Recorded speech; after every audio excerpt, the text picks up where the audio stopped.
Nakikita niyo ba yan? Ano ba ang tawag sa inyo ng polo na yan? Kasi ang dami niyang bunga. May nakapagsabi sa akin na marami daw health benefits ang putas na ito. Nakakatuwa tingnan. Kaya kukuha tayo ng isyan mamaya. Susubukan nating lutuin kung talagang effective. Ayan na, nakakuha na tayo ng isa. Kung napapansin nyo, nabiak na yung prutas na yan kasi napakatigas pala niya, napakakunat. Hindi siya kaya ng kutsilyo. Kaya binagsak na lang namin. Ang sabi pa ng iba, grinder daw yung pinapambukas nila dyan sa sobrang kunat. Kaya yan ang nangyari, binagsak na lang namin.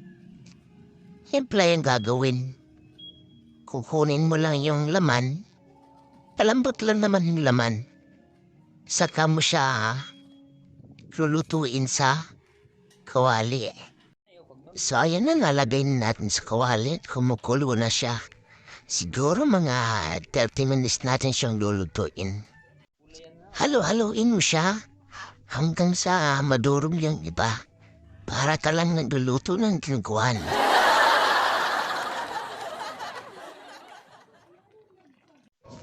So ayan na siya, luto na siya.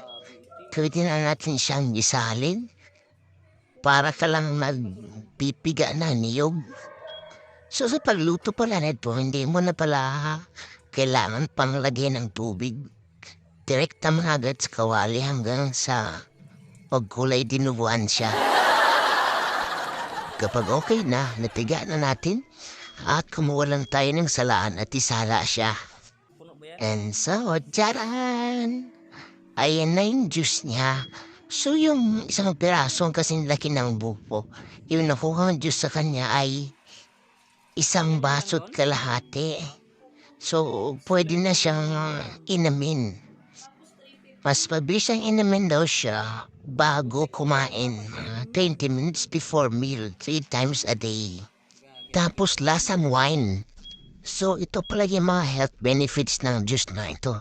Kaya malaking bagay kapag nakakainom ko nito. Kasi talagang matatanggal yung mga sakit-sakit mo sa katawan.